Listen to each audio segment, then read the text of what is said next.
Եկեղեցին այս օրերում, եկեղեցին 21-րդ դարում, ինչ պետք է անի եկեղեցին, ինչ չի արել եկեղեցին եւ ինչ դեռ պետք է սկսի անել եկեղեցին։ Հարցեր, որոնց պատասխանը վստահաբար ասում եմ այսօր չէ, որ բոլորս կառնենք, ես էլ ունեմ հարցեր, որ արդյոք այն ինչ որ անում ենք, այն է ինչ որ Տերը կուզեր որ անենք, եւ արդյոք չկան բաներ, որ դեռ պետք է իսկապես անենք, որ դեռ չենք արել եկեղեցին։ Երբ որ ես ասում եմ եկեղեցի, իմ մեջ գալիս է իսկապես այդ զգուշությունը եւ Աստված վախությունը, որտեղ հասկանում ես, որ մի օրգանի մասին ես խոսում, մի փառավոր իսկապես մի բանի մասին, մի անձի մասին կամ մի մարմնի մասին, որի գլուխը Հիսուս Քրիստոսն է։ Եվ դու զգուշություն ես անում, որովհետև գիտես, ինքն է Տերը, ինքն է պատասխանատուն։ Հետևաբար, եկեղեցին մեր օրերում։ Միջև որ այն, որ կխոսեմ, թե եկեղեցին մեր օրերում ինչի նկատի ունեմ, ես կուզեմ ասեմ այն վերնագիրը, որը իրոք առանձնացրել եմ, առաջի դարի եկեղեցին եւ 2 եւ 1, 21-րդ դարի եկեղեցին։ Արդեն անցել է 21 դար, անցնում է, 20 դար անցավ։ Եվ եկեղեցին իսկապես որպես այդպիսին ինձ համար գոնե եւ վստահ եմ, որ շատ հովիվների համար էլ, շատ եկեղեցիների համար էլ մնաց որպես մոդել նորից Գորս Կարաքելոցի եկեղեցին։ Գորս Կարաքելոցի եկեղեցին ինքը իսկապես կծված էր ֆիզիկապես էլ Հիսուսին, որտեղ այդ մարդիկ մեծ հաշվով գոնե առաքյալները կամ այդ 120-ը, որը Պենտեկոստի օրը մկրտվեցին Սուրբ Հոգով, իրենք ֆիզիկապես էլ քայլել էին Հիսուսի հետ, տեսել էին Հիսուսին ու հաղորդակցվել էին։ Եվ իրականից այդ առաջնեկը կամ այդ իրական երեխայրին եկեղեցին, որը ծնվեց ընդամենը 10 օր սպասելուց հետո, սկսեց իր մեծ գործողությունը եւ զորությունը։ Գիտես, եթե այսօր պլազմա հեռուստացույցը գնում է ավելի կատարելության, ինքը միևնույն է չի դադարում մնալու հեռուստացույց։ Եթե այսօր բջջային հեռախոս ինքը գնում է զարգացման ու այսօր iPhone արդեն 16 Pro Max-ն է դուրս եկել, ինքը նորից մնում է որպես արմատներով բջջային հեռախոս։ Եկեղեցին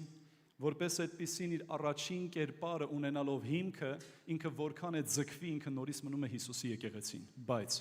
այստեղ մի շատ կարևոր նկատառում, եկեղեցին պետք է զորանա։ Եկեղեցին պետք է զարգանա։ Եկեղեցին պետք է ունեցածի վրա ավելացնի, այլապես հետ կմնա։ Եթե այսօր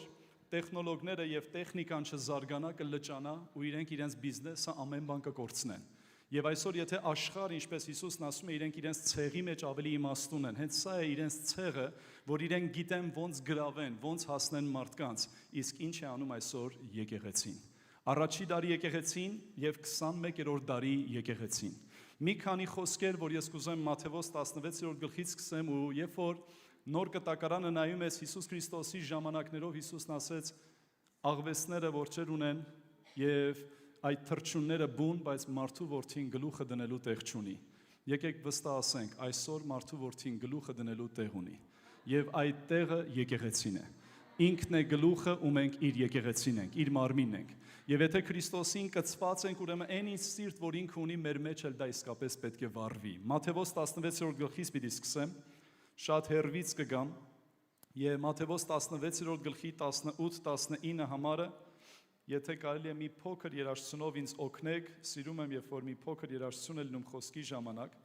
16-ի 18-19 այսպես է ասում, հայտնի խոսքեր են, վստահ եմ շատ ենք լսել այս ամենի մասին։ Ես էլ ասում եմ քեզ, որ դու ժայռ ես, Պետրոս, եւ այդ վեմի վրա կշինեմ իմ եկեղեցին, եւ դժոխքի դռները չեն հաղթի նրան, եւ ես կտամ քեզ երկնքի արքայության բալանիները։ Լսեք, այն իշխանությունը, որ այսօր պետք է գոնե ունենա եկեղեցին, եւ այն, որ կապես երկրի վրա կապված պետք է լինի երկնքում, եւ այն, որ երկրի վրա արձակես, արձակված պետք է լինի երկնքում։ Իսկ ով հավատում է, թող ասի ամեն։ Նորից եմ կարդալու։ Ես էլ ասում եմ քեզ, որ դու Պետրոս ես, վեմ ես։ Ասեմ, որ սա Պետրոս առաքյալ անձի հետ բացարձակ կապ չունի, եւ սա ընդամենը անվանումն էր, եւ նա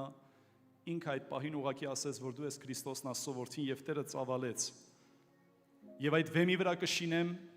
իմ եկեղեցին, շինողը Հիսուսն է, եկեղեցին է իրենն է։ Ինձ խիստ դուր չի գալի այն խոսքը, որ ասում է, որքան հոգիներ ունես քո եկեղեցում, կներեք, բայց երբեք եկեղեցին մարդունը չէ։ Իմ եկեղեցին, միայն ասում է Տերը, եւ դժոխքի դռները չեն հաղթի իմ եկեղեցուն։ քո եկեղեցուն կհաղթի, բայց Հիսուսի եկեղեցուն չի հաղթի։ Եվ ես կտամ իմ եկեղեցուն, երկնքի արքայության բալանիները։ Մենք պետք է հասկանանք բալանիի կարևորությունը, որ եթե դու մեքենատ անջատեցիր, մանավանդ ժամանակակից այս մեքենաների այդ իսկապես հեռակառավարման այդ վահանա կոչվածը կամ պուլտը եւ կորցրեցիր, դուրը պիտի ջարդես կամ մասնագետ կանչես։ Բալանին մուտքն է դեպի ներս։ Մալանին իրական իրավունքն է, որ դու այլևս կարող ես մի տեղ գնալ, որ առանց բալանի այդ արգելքը դուրը չեր բացվի։ Եվ Տերն ասում է, դու արգելք չունես եկեղեցի։ Ես քեզ կտամ երկնքի արքայության բալանիները, որ դու մարդկանց մեջ կառուցես ու տարածես երկնքի արքայությունը։ Դու ունես այդ բալանին, ով հավատում է, թող ասի ամեն։ Եվ ինչ է ասում, եւ այն, որ կապես երկրի վրա սատանայի գործերը, խավարի ուժերը կապված պետք է համարվի երկնքում։ Եվ այն, որ երկրի վրա արձակես, արձակված պետք է լինի երկնքում։ Այսօր շատ տարօրինակ է հնչում, երբ որ այսօր հոգևորները հավաքվում են աղոթելու եւ ինչ-որ բան կապում են եւ արձակում են։ Որոշ մարդիկ ասում են, լսեք, ձեզ ում տեղն եք դրել, ինչ եք երևակայում, ինչ կապել, ինչ արձակել, ինչ դևերին պարտության մատնել, ինչի մասին է խոսում այստեղ Հիսուսը։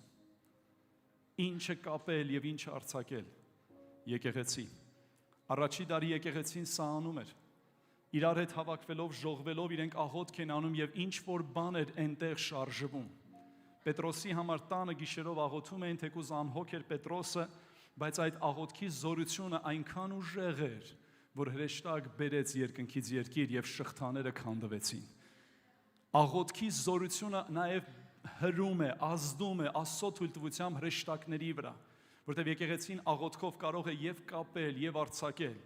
Մենք գիտենք այնպիսի մարգարեների, որ Հիսուսից առաջ են ապրել եւ նրանք իսկապես շատ անգամ ուղիղ իմաստով աղոթքներ չեն արել, այլ ուղակի խոսք են ասել եւ այդ խոսքը 100-ից 101% կատարվել է, որտեղ 100-ից 101%-ով համարում եմ կծված էին Աստծո սրտին։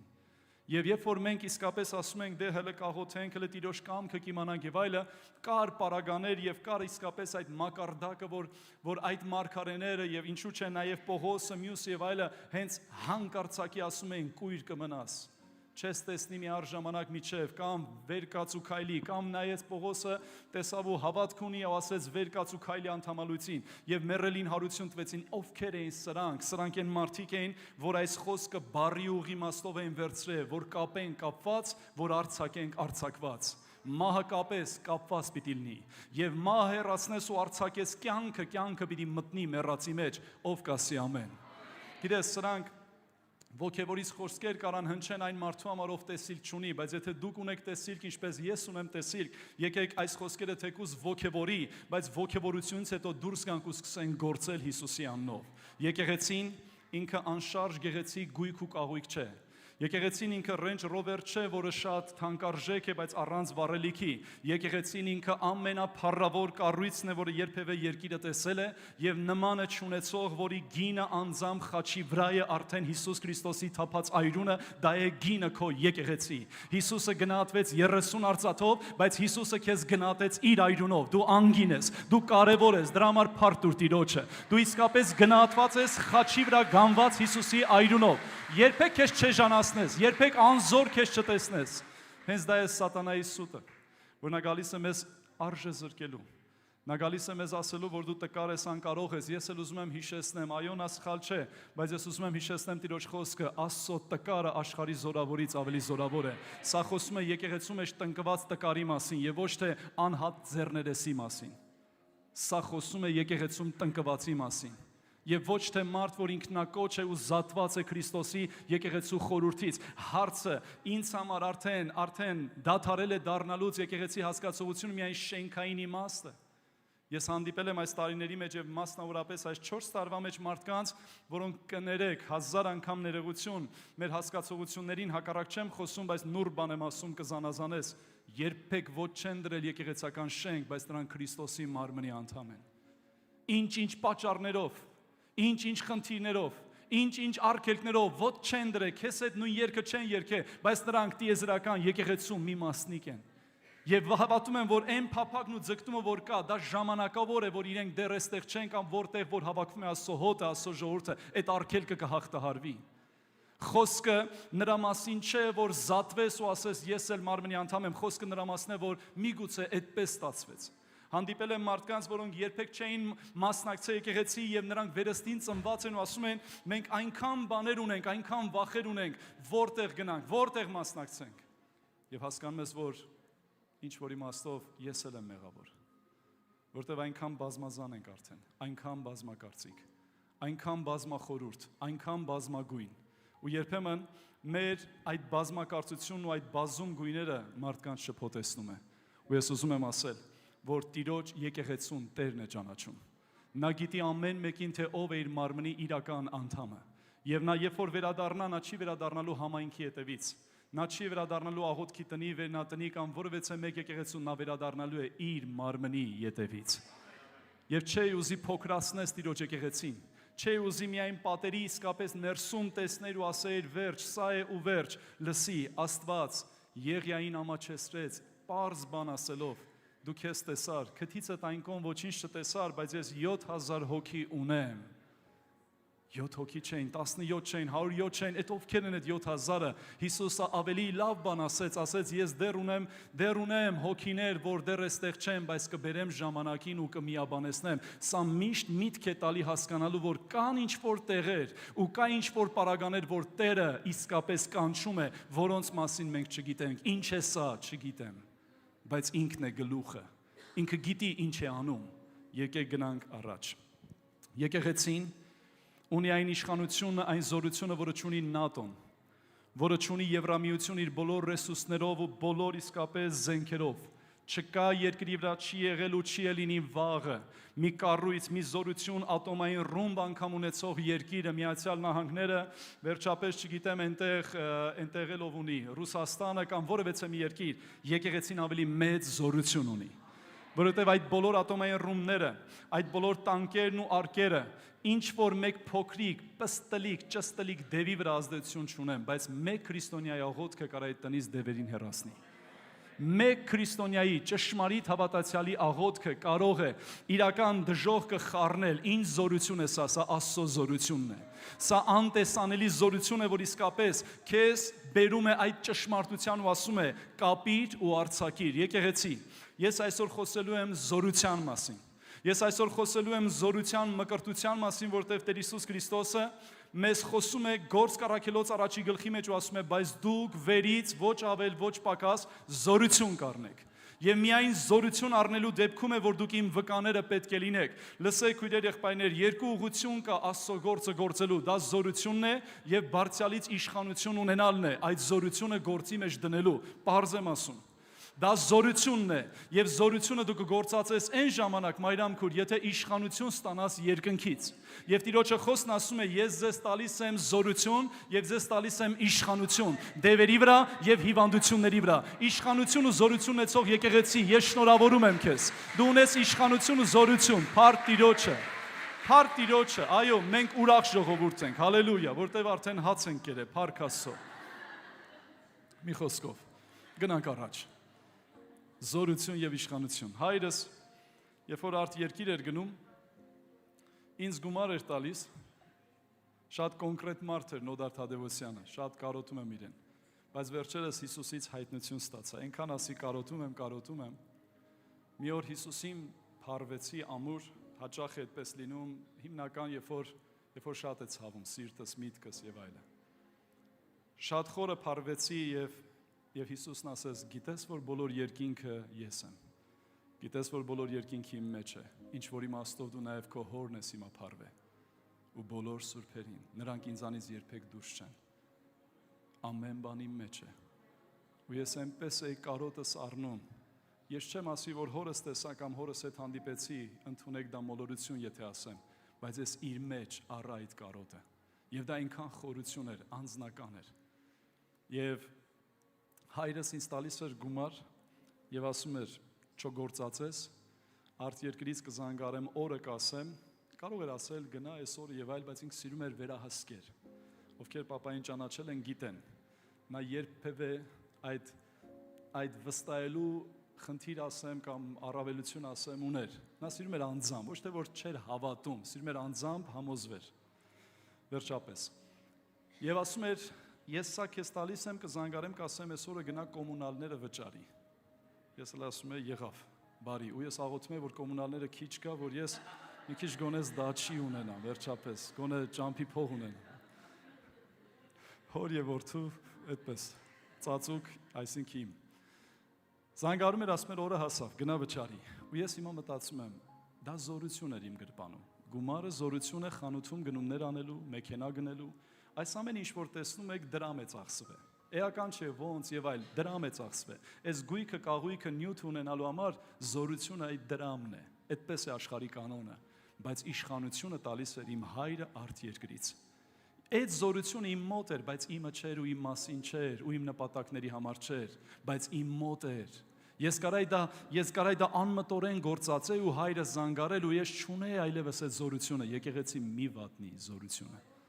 որտեվ դա չի տրվել, որ քո կյանքը բարեկեցիկ դառնա, դա տրվել է սատանայի գործերը քանդելու, արքայության ավետարանը տարածելու։ Ու իրականից այս խորհուրդը այնքան խորն էր, որ ես ուղն ու ծուծով մտել եմ սրա մեջ ու ես ասում եմ, լսի, այդ գումարը իմ մոտ էր, թվում էր թե կողքից ով տենար կասեր, էսի քոննար, էս ինչ հարուստ է։ Ես ինչ ունևոր է, բայց իրենք չգիտեն, ես գիտե ու իմ հայրը, որ դա նպատակի համար է ու դա իրենն է, բայց իմ մոտ է։ Դու ունես մի բան, որը քո մասին չէ, թեկուզ քո մեջ է, քոնը չէ, թեկուզ քո մեջ է, դա հորից տրված զորություն է, ու երբ որ նա քեզ կզանգարի ու կասի կապի, ու ես մի քանի դևի գլուխը ջարդի ու այս տան մեջ անեց կքանդի, սկսի գործել Հիսուսի անունով, որտեվ այդ զորությունը դու ունես, որտեվ իշխանությունը գալիս է երկնքից, բայց զորությունը արդեն պետք է ստացած լինենք։ Գործ Կարաքելոց առաջին գլուխ 8-րդ համարը ասում է, բայց դուք վերից զորություն կառնեք եւ իմ վկաները կլնեք բոլոր աշխարհի ծայրերը։ Այսինքն մեկ այլ խոսքով Հիսուսը, եթե ամբողջը վերլուծենք, որտեղ մի բառով ու խոսքով չես կարող ամբողջ պատմությունը հասկանաս, եւ իսկապես Հիսուսը միառժամանակ էլ այդ 40 օրվա մեջ փչեց նրանց վրա ու ասեց. «Առեք Սուրբ Հոգին»։ Ու ես մտածում եմ, ասում եմ, ստե մի հատ բան պիտի ասի Հիսուսը, մի հզոր բան ասեց, ում մեղքը որ թողեք, թողված կլինի, ում մեղքը որ պահեք, պահված կլինի։ Սիրելիներ, Հիսուսին հիմնականում խաչեցին, սպանեցին հենց այս արտահայտության համար, որ նա մեղքեր էր թողում։ Հենց սա էր զրպարտության մեղքը, ով կարա մեղքների, եթե ոչ միայն Աստված։ Դու պատկերացնում ես ինչ զորություն ա տվել քեզ Աստված։ Դու պատկերացնում ես ինչ զորություն է քեզ տվել Աստված։ Մենք խորապես հասկանում ենք աստվածաբանորեն, որ դա նույն Հիսուսն է, որ մեր մեջ ու մեր միջոցով, բայց թեկուզ միջնորդներն էլ պատահական չեն լինում։ Կառավարական նիստերի ժամանակ ամեն թարգմանիչ չի կարա գնա նախագաներին թարգմանի, դրանք հատուկ մարդիկ են։ Դրանք անձեռնամխելի մարդիկ են, դրանք վստահված անձիկ են, կյանքով են պատասխանատու իրենց ամեն բառի համար։ Եթե դու անգամ խողովակ ես, դու կարևոր խողովակ ես, դու պատասխանատվություն կրող խողովակ ես։ Եվ Տիրոջ խոսքն ասում է. ես քեզ տալիս եմ այդ զորություն ու իշխանություն, երբ որ Սուրբ Հոգին կգա քեզ վրա։ Սուրբ Հոգին։ Ով է այդ Սուրբ Հոգին։ Սուրբ Հոգին ինձ համար Աստված է, ստիպված եմ ասելու, որովհետև այս օրերում անգամ հերքվում է Սուրբ Հոգու աստվածությունը, այսինքն հերքում են անմիտները։ Իսկ Աստծո խոսքով իմաստուններն ասում են, նա Աստված է։ Հոբն ասում է, քո հոգին է ինձ արարել։ Ինչ հետաքրքիր է խոսում Աստված, Հոբի գրքում նաև գրված է, քո հոգին կարող ու ամենակարող է։ Տեր Աստված։ Եսայան ավելի ուժեղ է ասում է Հիսուսն ասեց, այսինքն Աստծո որդին ասեց, եկեք մոտեցեք, ես թաքուն չեմ խոսել լինելուց առաջ, ես ասում եմ ձեզ, ծածուկ չէ, ինձ ուղարկում է Եհովա Տերը եւ իր հոգին։ Մեկ անձը խոսում է երկու անձանց մասին, որ իրեն ղրկում են, լսեք, սրանք լուրջ բաներ են։ Եվ Տիրոջ հոգին այսօր եկել է, կառավարում է եկեղեցին կամ գոնե պետք է կառավարի եկեղեցին, առաջի դարի եկեղեցին կառավարվում էր Սուրբ Հոգուց։ Առաջի դարի եկեղեցում, երբ որ վերջերս ես ծառայական նյութ ունենք, մենք խոսում ենք այստեղ ու մենք այս պրոյեկտորով, սլայդով նայում ենք, քանի եկեղեցիներ են ծնվել։ Եվ ոնց են ծնվում այդ եկեղեցիները եւ վերջի եկեղեցին որտեղ է իսկապես հաստատվել, ու մենք ասում ենք, վաու, փառք Տիրոջը, այս 3-4 տարվա մեջ այսքան եկեղեցիներ, այսքան հոգիներ եւ Սուրբ Հոգին ամաչեցրեց։ Մենք ասում ենք արթնություն, հələ եկեք նայենք առաջի դարի եկեղեցին։ Լսեք, եթե այսօր դուք մեկի տուն մտնեք ու տեսնեք Սովետ միության ժամանակի այն դեսպեների փայտի կառոպկայով հերոստացուց դուք կծիծաղեք։ բայց անցյալում եթե մտնեք, տեսնեք, ասեք հարուստ է այս մարդը։ Ժամանակները աղբ դարձրեցին անցյալի այդ շդերմը, այդ կարևորությունը եւ այսօր դա զարգացել է, գնալով ավելի դառնում է թափանցիկ ապակի, որ տակից մի հատ ինչ-որ շարժիչ միանում է այդ ապակին դառնում է հերոստացու, ասում ենք, «Էս ինչ ուժեղ», անջատում ես ոնց որ թափանցիկ ապակի լինի։ Մարդիկ անդադ ուզում են զարգանալ, անդադ, բայց ինչու եկեղեցին չի գնում այդ փառքից փառքն ու զորությունից զորությունը։ Ժամանակ է գալիս, որ մենք նայենք իրական առաջի դարի եկեղեցին։ Ես մտածում եմ, ասում եմ, առաջի դարի եկեղեցին ոչ թե որ ուղակի գրվել է, որ մենք քարոզիչներս ու հովիվներս լավ նյութեր ունենան քարոզելու։ Եթե այդպես է, ուրեմն մի բան բաց է թողե Հիսուսը։ Մի բան բաց թողեց Սուրբ Հոգին, որովհետև շատ նյութ չի տվել մեզ քարոզիչներից։ Թող շատ նյութ տար, ամեն օր նոր բաներ քարոզենք։ Մենք 2000 տարի է այո քարոզում ենք տերատես կնոջ մասին եւ ամեն մի քարոզիչս ուզում ենք դա մի ուրիշ տեսանկյունից գանք, բայց մեկը վերջը նույն բանն ենք ասում։ Տերատես կինը եկավ, կպավ ու բժշկվեց։ Դա հրաշալի է, բայց դա գրվել է օրինակի համար եւ ոչ թե քարոզի նյութ լինելու համար։ Միայն քարոզի նյութ չէ, դա քեզ պետք է ոգևորի, քաջալերի, որ նույն բանը այսօր կատարվի եկեղեցում։ Դա ընդամենը օրինակ է։ Դա լավ քարոզի նյութ չէ միայն։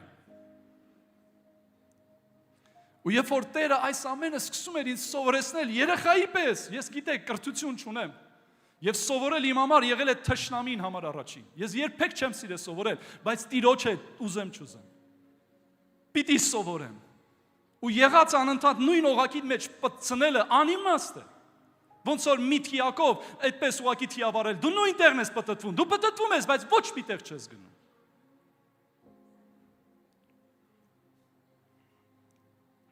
Եվ տեսեք, երբ որ եկեղեցին իսկապես լցվեց Սուրբ Հոգով, Տերը հանդիմանեց ինձ ու ասեց, լսի, դու 3-4 տարվա արդյունքիդ մասին ես խոսում, նայի առաջի դարին, 3 րոպե,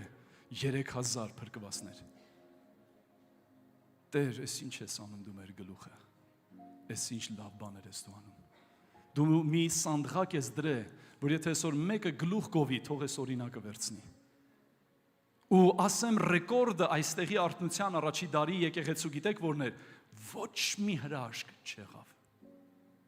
Բացարձակ անարատ խոսքի զորություններ եւ Սուրբ Հոգու ներգործությունը ու այն երգը, որ մենք հիմա քիչ առաջ հուզվում ենք, ոչ ուժով, ոչ զորությամբ, այլ իմ հոգով է, ասում է Տերը։ Սա Զաքարիա 4:6-ն է, բայց 4:6-ը սկիզբ ունի։ Սկզբի այդ համարի սկիզբը չենք սիրում ասել կամ հարմար չեն գտնում, որտեղ այնտեղ ասում է վերցրու Տիրոջ խոսքը զորաբաբել ու կրկնի, ոչ ուժով է, ոչ զորությամբ։ Եկեղեցի ոչ քո խելքով, ինտելեկտով, հասկացողությամբ, ծանոթությամբ, այլ հոգով է։ Պարզ բաներ կա երբեմն այնքան բարդ է։ Հեսա քիչ հետո լավ բան ու ավելի կասեմ, կծափարենք։ Հալելույա։ Դուք սպասեք յուղոտ թեմաների, փառք Աստծո։ Շատ լավ, եկեք սկսեմ իմ պատգամը։ Դարերի ընթացքում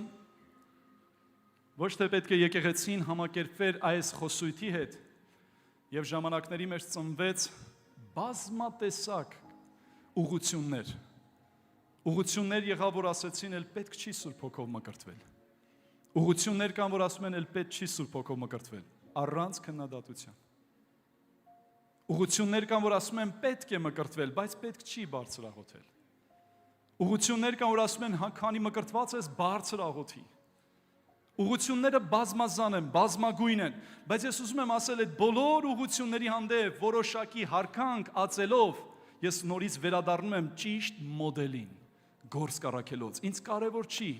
այդ եկեղեցին 10,000 հոգի է, թե 100,000 հոգի է, քանակը երբեմն չի որակավորում իրական արթնությունը։ Չխաբվեք սիրելներ, Բաղամի հետևորդները ավելի շատ էին, քան Եհովա Աստծո հետևորդները, ուրեմն արթնությունը Բաղամն ուներ։ Նոյի օրերում, Նոյի հետևորդները ընդամենը 7 հոգի էին։ Եվ սա խորհրդանշական է, որը 7 եկեղեցի կա։ 7 հոգի, 7 կին, որ մի տղամարդու ասին մեզ ամուսին ու գլուխ դարձի, չխորանամ, 7 հոգի, 100,000-ները մերժում էին եւ ամեն բան պաշտում էին բացի Նոյի Աստծուց, ուրեմն նրանց մեջ էր արթնությունը։ Արթնությունը քանակը չէ։ Արթնությունը այդ քանակի մեջ եղած վկայություններն ու խոսույթներն է, ինչ է անում Աստված։ Արթնությունը դա կյանքն է, գործն է։ Շատ բաների շուրջ կարելի է հավաքվել բազմաքանակ մարդկանցով եւ մենք այսօր լավ ես հովիվս խապվածս մտածում եմ էլ ինչ անեմ շատ մարդ գա ինչի տա պետք ինչքան եկան այնքան հալելույա եկեք գնանք առաջ Գործ Կարաքելոցը բաժանված է ինձ համար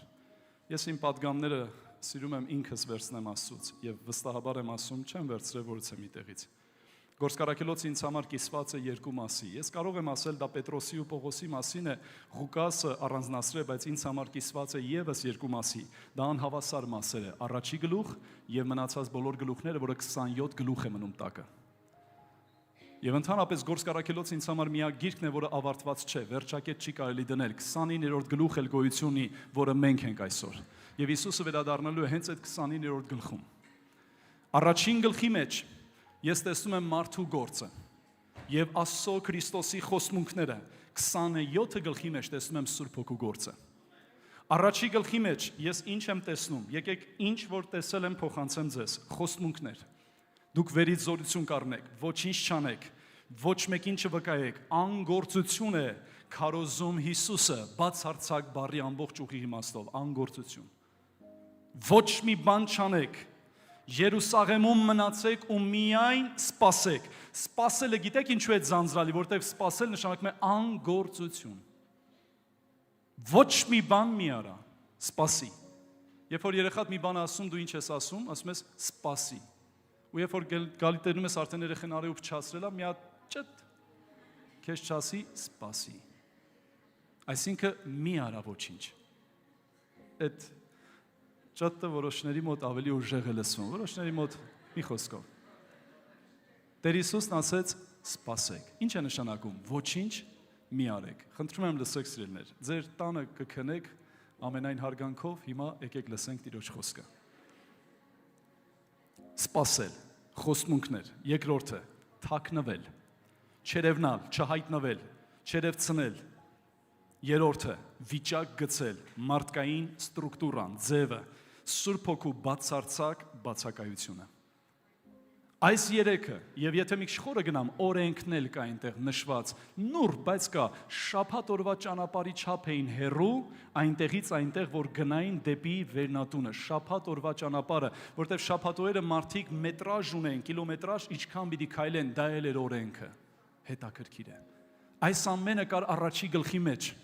Առաջի գլխի մեջ հիշատակում կար Հուդայի արարքը։ Սա նորից անցյալ էր, սա նորից ցավն էր, սա նորից մարդկային ընթացն էր, որ նա անկավ, մեկին ընտրենք, այսինքն մի բան անենք, որ մի բան լինի, որ դատարկ տեղը թափուր չմնա։ Լավ, եկեք գնանք առաջ։ Ինչ ենք տեսնում ենք 27 գլխի մեջ այլևս, երկրորդ գլխից սկսած, հիշեցնում եմ քեզ սիրելի, առաջի դար թե 21-րդ դար, այս նույն եկեղեցու կցորդն ենք մենք, ով է հավատում, որ առաքյալների հիմքի վրա կառուցված եկեղեցու շարունակությունն ենք մենք։ Սոնի հեռուստացույցը, Սոնի բջջային հեռախոսը զարգացում է ապրում։ Քաղաքաշինությունը, տներ շինելը, ամեն տեխնոլոգիաները զարգացում են ապրում։ Եթե առաջի դարի եկեղեցում այս ամենը դու տեսնում ես 21 դարից հետո, 21-րդ դարում, դա պետք է այնքան փառավոր լինի։ Այնքան հզոր, այնքան սքանչելի, չասեմ թե չէ,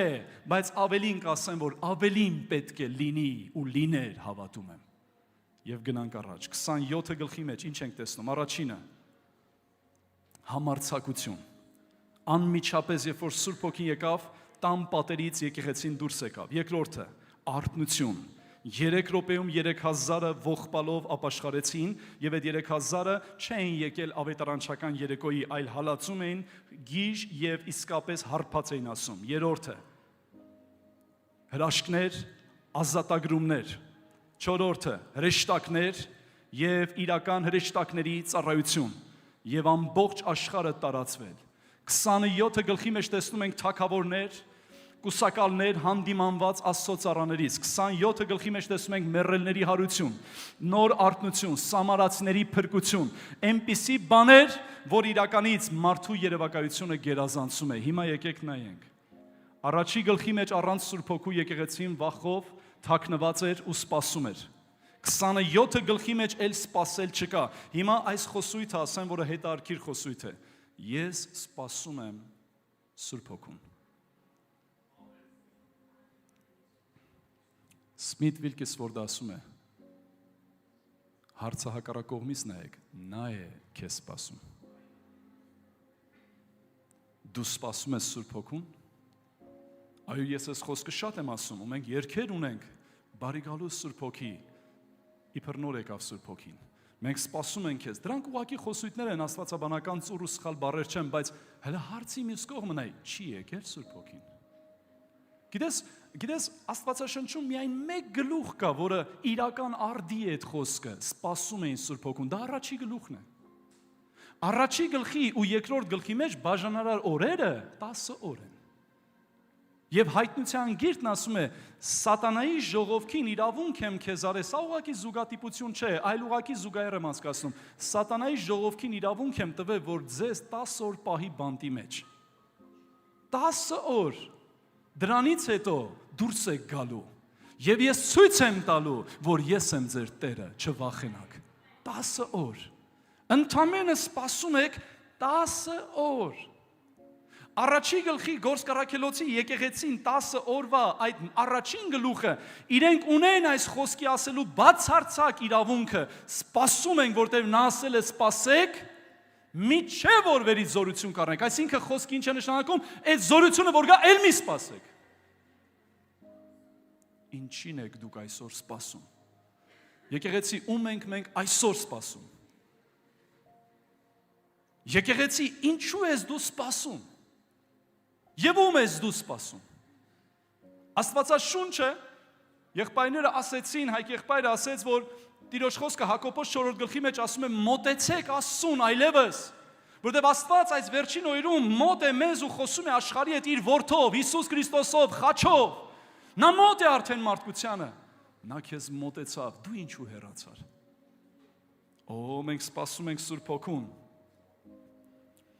Եկեք մի քիչ համարձակ բաներ ասեմ, երբեմն մեր անգործությունն ու ծուլությունը ծնում է այս խոսքը։ Երբեմն իմ անգործությունն ու ծուլությունն է ծնում այս խոսքը։ Իհարկե, կան պարագաներ, որ Տերն ասում է անհատական է սպասի, միջև իմ կամքը կտեսնես, կստանաս, կառնես, բնականաբար։ Այս շենքը գնելու համար է մենք ամիսներ կամ տարիներ սպասել ենք։ Ինչի մասն եմ խոսքում, ես չեմ հակասում Աստվածաշնչին, բայց հարցի մյուս կողմը, եթե այսօր Սուրբ Հոգու մղումը կա, ավետարանի հանձնարարականը կա, Տիրոջ խոսքը տարածելու իրական հանձնարարականը եկեղեցին ունի, էլ ինչին ենք սպասում։ Երբեմն կան պարզ բաներ, որը պետք է կողից անպայման բզեն խանգարեն, որ սխալ հասկանանք։ Իսկ այսօր խանգարող բզողները շատացել են։ Ամեն մարդ իր տեղը ծլում է մի նոր ավետարան է բերում, բայց ավետարանը արդեն ամբողջական է ու կատարյալ է։ Եվ նա ասում է. սպասեք, միջև կգա, եթե եկել է, ում է սպասում այսօր եկեղեցին։ Ինչու այսինչ տեղը լինում է զորություն, ինչու այսինչ տեղը չի լինում զորություն, ախր ինչու է այսքան աչառություն դնում Աստված, Քավլիցի, նա անաչառ Աստված է։ Ուղղակի այնտեղ վերցնում են, այնտեղ դեռ սպասում են։ Եկեք վերցնենք այն ինչ որ իրավունքով պատկանում է եկեղեցուն։ Եկեք վերցնենք այն ինչ որ իրավունքով այլևս մերն է 2000 տարի։ Դա տրված է եկեղեցում բացարձակապես 27 գլխի մեջ կներեք, ել դուք չեք տեսնի այս խոսույթը, կարա մարդ տարիներով միտեղ լինի, կարա հասունացման շրջան լինի, աճելու, հոգևորապես զարգանալու, բայց մարդը նստի ու ասի սպասում եմ Սուրբ Հոգուն։ Դա միայն առաջի գլխի ժողովուրդը ունի բացարձակ այդ իրավունքը ասելու։ Երկրորդ գլխից եկավ Սուրբ Հոգին ու տապալեց մարդկային հասկացողությունները, կերպերը, ձևերը, ճիգերն ու ջանքերը ու կառուցեց Քրիստոսի թագավորությունը ու ցույց տվեց. Ես երկրի վրա եմ։ Ես այլևս չեմ գնա առանց քեզ։ Ես այլևս չեմ գնա առանց հարսի։ Սուրբ Հոգին հիմա էլ այստեղ է։ Եվ նա քո մեջ ինչ որ բան է արթնացնում, ասում է լսի, ժամանակը չէ որ դու գործես։ Ժամանակը չէ որ դու շարժվես ու ինչ որ բան պիտի շարժվի։ Գնանք առաջ։ Լեցվել օծությունով, ուզել օծություն, հարց, ինչի համար։ Օծություն եմ ուզում, զորություն եմ ուզում, Կարող եմ քեզ մի անհամեստ հարց տալ, թեպետ ես այդ իրավունքը քեզ համար չունեմ բնականաբար, բայց ինչի ես ուզում դա։ Այն երգերը, որ մենք երգում ենք, քո յուղովոցիր ինձ Սուրբ Հոգի, շատ լավ ենք երգում, հրաշալի կերպով։ Հիմա հարց, ինչու ես ուզում։ Այդ յուղը ինչ ես անելու։ Ամեն բան ունի պատասխան։ Վառելիք ինչի ես ուզում, որ շարժիչ աշխատի մեքենայով տեղից տեղ տեղափոխվեմ, նպատակ։ Ձեթ ինչու ես գնում տանտիկին, որպիսի տուն ինչ-որ բան պատրաստեմ, ամեն ինչ նպատակով է։ Անկամ այն անցյալում 10 դրամ էր, հիմա կարողա չէ, լուցկին, էդ էլ է նպատակով։ Ոչ մի բան աննպատակ չէ։ Կարևոր, փառավոր մի բան, օծություն։ Ինչ է օծություն, դա աստվածային հատկություններն են, որը մտնում, մխրճվում է քո մեջ։ Օծություն նշանակում է, երբ որ օծությունը գալիս է, դա այն է, ինչ որ Աստված կաներ, սկսում ես դու անել նրանով, որ քեզ օծեց։ Դա իր հատկությունն է նշանակում, իր էությունը, իր զորությունը։ Հիմա հարց, ինչ ես ուզում այդ օծությունը։ Այդ զորությունը։ Եսի։ Որը լինի կորոշեմ։ Օրինակ, եթե մեռել հարություն տան, գնա, արդեն ունես։ Գիտես, երբեմն ժամանակ է գալի, որ պետք է համարձակ լինենք։ Մենք նախընտրում ենք ավելի քաղաքակիրթ է լինել վախկոտ։ Իմ մասին եմ խոսում։ Վերջերս ինձ բռնացրեցի մի տեղ, որ Սուրբ Հոգին, վստահ Սուրբ Հոգին, ես խենչեմ, ես գիտեմ երբ է նա խոսում եւ ինչպես է խոսում, նա ինձ մղեց, բայց տեղը հարմար չէր իմ ձևակերպմամբ։ Մասան այդ աուրան հարմար չէր ու ես բաց թողեցի այդ պահը, ինչ որ մեկի համար գնալու աղոթելու, ամենաանհարմար տեղում, գիտեք, ես խենթ եմ այդ հարցով, քաշվել, ամաչել չունեմ, բայց չգիտեմ ինչ էր։ Ու ես այնքան էլ հարմար չգտա եւ Սուրբ Հոգին ասեց, այս սա է քո պարտությունը։ Երբեմն վախենալը ավելի արժանապատիվ է ձեզ համար, քան համարձակ լինելը, որը հիմար վիճակ է շատերի համար։ Ես կարող է հայտնվեմ հիմար վիճակում, բա որ բժշկվի, բա որ փրկվի, բա որ ինչ-որ բան այստեղ կատարվի, դու մտածիլ դրա հակառակողմը, ով է քո վստահությունը, ով է քո հույսը, եկեղեցի։ Առաջի դարի եկեղեցու պես խենթ եկեղեցի չի եղել։ Առաջի դարու պես եկեղեցի իրականից, որ այսքան շուտ տարածվեր ամբողջ աշխարհում, ու ես Հոլանդիայում այցելեցի մի տեղ, որը իսկապես պատմաբանորեն ասում են դա Սարգիս է անունը եղել, հայ, որը 384 թվականին արդեն Նիդերլանդներ է հասել եւ այնտեղ քրիստոնեությունը հաստատվել է հայի միջոցով։ 301 թվին պետական կրոն, 384 թվին արդեն Նիդերլանդներ հաստատում է քրիստոնեությունը հայը։ Ինչ ուժեղ է գործը միսիոներությունը։ Մենք հիմա խոսում ենք համացանցից եւ այլը, բայց գիտեք, ասեմ ձեզ, լրիվ դատարկ ու փուչ բաներ են, եթե չկա հոժար կամք եւ ցանկություն։ Եթե դու այսօր ուզես լեցվել Սուրբ Հոգով եւ ասում եմ քեզ, այդ ամեն արժեքը ու գին իմացի, ինչ ես ասում, բառերը հասարակ են, բայց հետևանքը հասարակ չի։ Լեցվեմ Սուրբ Հոգով ու զորությունով, այդ ամեն ինչ որ դու ասում ես, դա միայն ուներ Հիսուսը, ով որ պիտի ունենա, պիտի քայլի Հիսուսի նման։ Գործք 10:38 անցած մեր կոնֆերանսը դրա մասին էր, Աստված նրա հետ էր։ Ունդեղ գրված է, ասում է, եւ Տերը նրան օծել էր Սուրբ Հոգով եւ ինչով զորությունով, զորության օծությունով ունի ես դալիճում։ Դա վերջերս ահել է։ Լուրջ եմ ասում։ Իհարկե սա կատակ է, բայց մենք չենք խոսում դրա մասին։ Զորությամբ օծված էր, այնտեղ բաժանարար Սուրբ Հոգով եւ զորությունով։ Զորության օծությունը։ Այդ մարդիկ այդ թվականներին առանց մեքենայի ու առանց ինքնաթիռի հասնում էին երկրից երկիր, որովհետև Սուրբ Հոգին մղում էր նրանց։ 10 տեղ փորձելու տեղը, թե ով կլսի ավետարանը, Սուրբ Հոգին միանգամից ասում էր գնա Գագոյի տուն, ինքն է լսելու, ինքը բալանի մարդ է այս գյուղի մեջ։ Ժամանակի կորուստ չկար։ Անիմաստ ջանքեր չկար։ Ստրուկտուրաներ ու ձևեր ու փորձեր չկար, այլ միանգամից սրտից սիրտ։ Ով գիտի, թե այսօր ով է հարմար, ով է բալանի մարդ այս քաղաքում, ով է արժանի, ով գիտի, միայն Սուրբ Հոգին։ Մեզ պետք է ընկերություն անել իր հետ։ Ժամանակն է, որ եկեղեցին վերադարձվի իսկական առաջնորդին։ Նրա անունը Սուրբ Հոգի է։ Երբ որ Սուրբ Հոգու զորությունը դադարում է, մենք շինում ենք նրա զորությունը։ Մենք ամեն ինչ անում ենք, որ շինենք նրա զորությունը։ Ու ես սկսում եմ զուգահեռներ անցկացնեմ առաջի դարի եկեղեցում մեր եկեղեցիների, բայց միջև դա օծության մասին չեմ կարող չասել։ Կասեմ ու կանցնեմ առաջ։ Լսեք։ Օծություն։ Քանիստ եք լսել, որ օծություն երբ որ գալիս է գերբնական բաներ է լինում, բայց քչերդ եք լսել, որ օծություն նաև վերցնել գիտի։ Գիտեք, որ օծությունը ձեզանից վերցնելու է։ Միջև որ կտա, նա վերցնելու է ձեզանից։ Նա վերցնելու է ձեզանից ձեր պարապ, անիմաստ ժամանակը։ Վատնելը նա խլելու է ձեզանից։ Նա կարա գիշերը քեզ արթնացնի ու ասի ծնկի ու աղոթի։ Օ, հավես չունեմ, օծություն է իր ուզում։ Այս մարդիկ ոչ միայն օծությունը վերցնելուց սենց հավեսով գրպաններում գումար ինչ ուզում անում են, այլ իրեն գին են վճարում այդ օծության մեջ։ Օծությունը միայն չի տալիս, այլ ավելին վերցնում է նա քեզանից։ Նա բացարձակ 100% ինձնից քեզնից պահանջում է սրբություն, աչալրջություն, զորություն, պատրաստակամություն, աղոթքի կյանք, Տիրոջ խոսքի իմացություն։ Նա պահանջներ ունի։ Եկեղեցին օծություն է ուզում, զորություն է ուզում։ Թվում է թե դա խաղ է, ընդամենը զբոսանավ է, նստենք ու սկսենք հրաշագործություններ անել, լա։ Եթե նա եկավ վերցնելու է։ Նա կարա վերցնի քո եւ քո երեխայի ժամերը։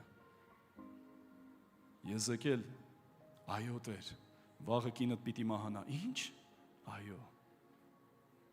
Լավ Տեր, չլացես։ Երեմիա, այո Տեր, չամուսնանաս։ Ինչ? Ինչու? Ովսե, այո Տեր, գնա շնացող կնոջ հետ ամուսնացի։ Ինչ? Եկեղեցու հովիվը գալիս է եկեղեցի մի հատ անառակի հետ։ Ասում ես որ ինքն է իմ կինը։ Մարդ կմնա այդ եկեղեցում։ Դեր ինչու ես խայտարակում ինձ։ Օծությունը պահանջում է նաև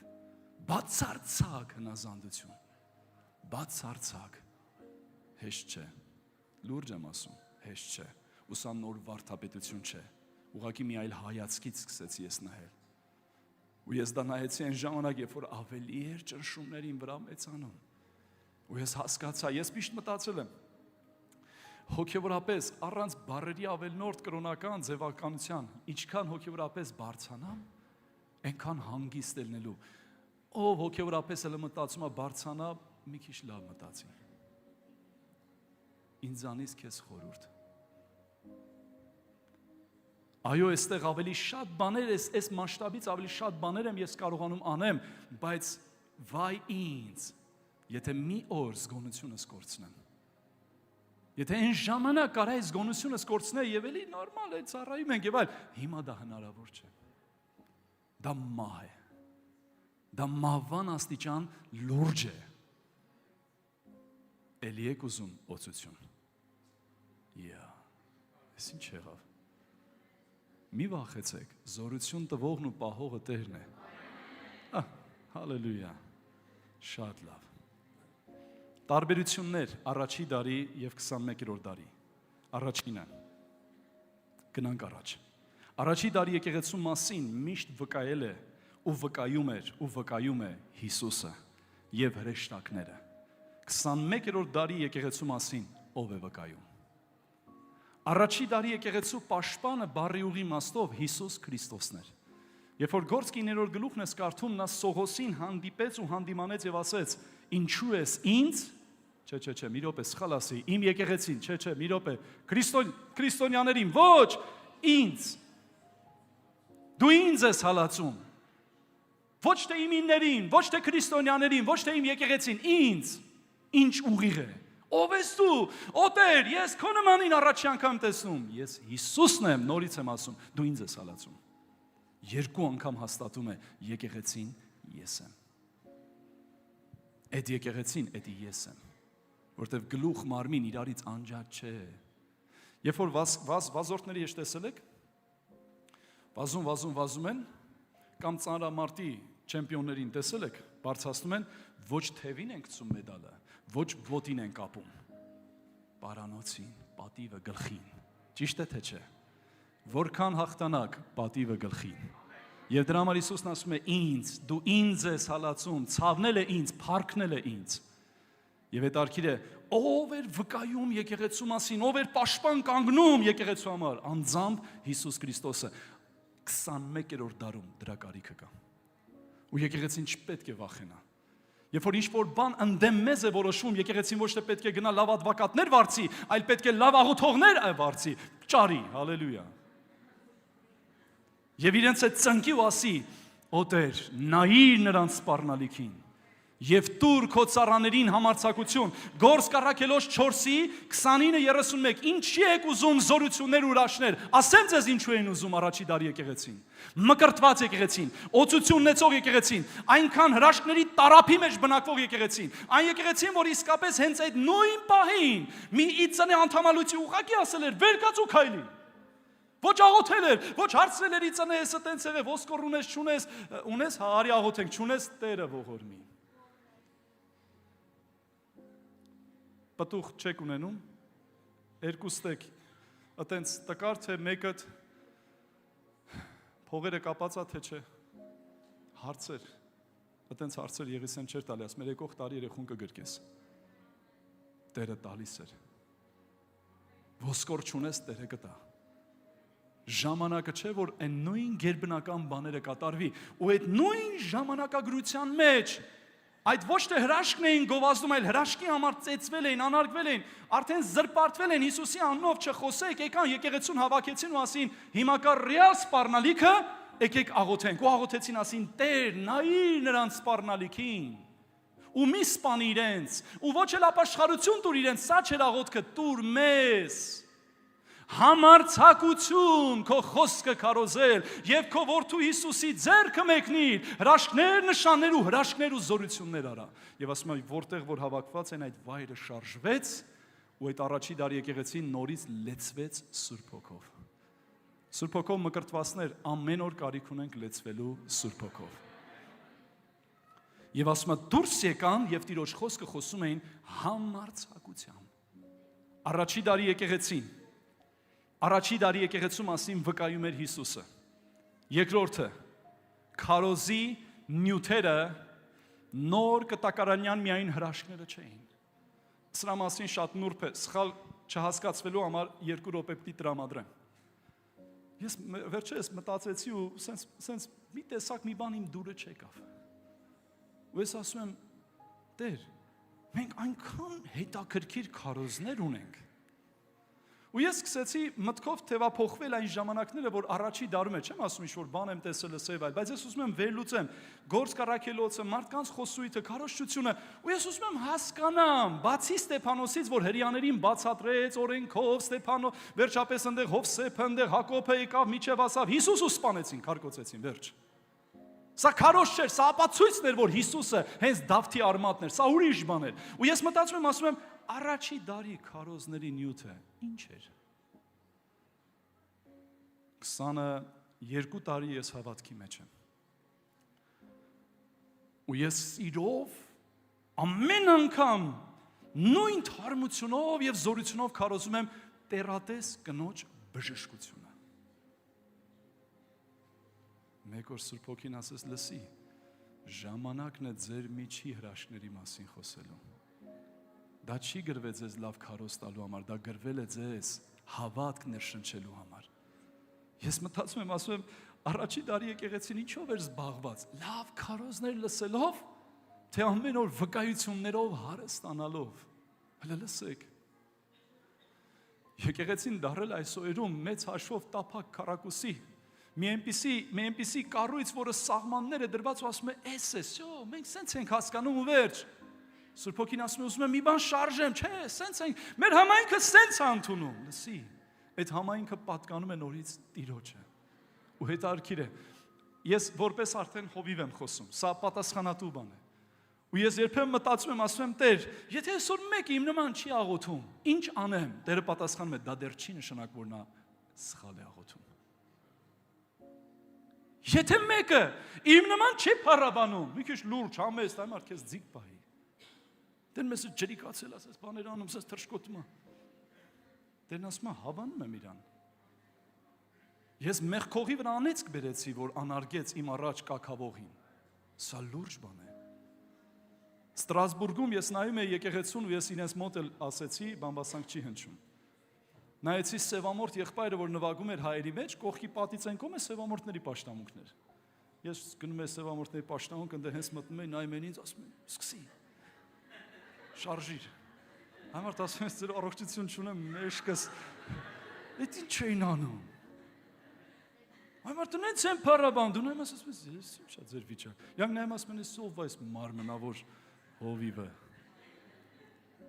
Իրանք տենց են փառաբանում։ Տիրոջը դուր ա գալ, ես տենց եմ համարում։ Ու նայում եմ այդ սևամորթ մեր եղբորը հայերի մեջ ոնց էր ընկե մեր մեջ։ Նվագում է։ Ուզում եմ ասել ախպեր, քո կողի սենյակն է, ասում էր, չէ, ես ստեղ եմ ուզում։ Ինքը ասել էր, ես ստեղ եմ ու հայերի մեջ եմ, հովվի տղա էր Աֆրիկայից էր եկել։ Նկարել եմ վիդեոյով, հեռախոսով, սենց ամեն այդ կլադիշը խփել, սենց անում, սենց անում, ատամները դե սպիտակ է, սենց բացում է, նայում եմ մեր հայերին։ Տերն իմ հովի։ Ու այդ ախպերը իր ռիթմի մեջ է, այ ախպեր դե հանգստացի։ Սո, ինքը սխալ է, ինքն էլ իր տեսանկյուն, սխալը դուք եք։